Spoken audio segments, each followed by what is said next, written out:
Hi hello.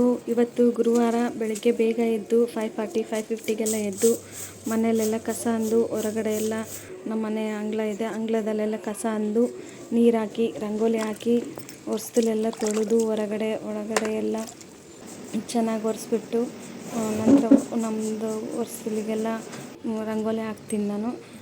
Rangoli ಹಾಕ್ಬಿಟ್ಟು ಮನೆಯಲ್ಲಿ ಸ್ವಲ್ಪ ಸಾಮಾನು ಇರುತ್ತಲ್ಲ ತೊಳೆಯೋದು, ಅದೆಲ್ಲ ತೊಳ್ಕೊಂಡು ಅಲ್ಲಿ ಟೈಮ್ ಆಗಿಬಿಡುತ್ತೆ ನಮಗೆ. ಬೆಳಗ್ಗೆ ನನ್ನ ಮಗಂದು 7:30ಗೆಲ್ಲ ಸ್ಕೂಲ್ ಇದೆಯಲ್ಲ, 7:30ಗೆಲ್ಲ ಟಿಫನ್ ರೆಡಿ ಇರಬೇಕು, 8ಗೆಲ್ಲ ಬಸ್ ಬರುತ್ತಲ್ಲ, ಹಾಗಾಗಿ ಸ್ವಲ್ಪ 7:30ಗೆಲ್ಲ ಟಿಫನ್ ಮಾಡಬೇಕು. ಅವಲಕ್ಕಿ ಇಷ್ಟ ಅವನಿಗೆ, ಅದರಿಂದ ಅವಲಕ್ಕಿ ಒಗ್ಗರಣೆ ಮಾಡಿ ಅವನು ಎಬ್ಬಿಸಿ ನೀರು ಕಾಸಿಕೊಟ್ಟು ಅವನಿಗೆ ನಂತರ ಹಾಲೆಲ್ಲ ಕಾಸಿದೆ. ಅಷ್ಟರಲ್ಲಿ ಅವನಿಗೆಲ್ಲ ಟಿಫನ್ ಮಾಡಿಸ್ಬೇಕಲ್ಲ, ಹಂಗಾಗಿ ಇಲ್ಲಿಗೆ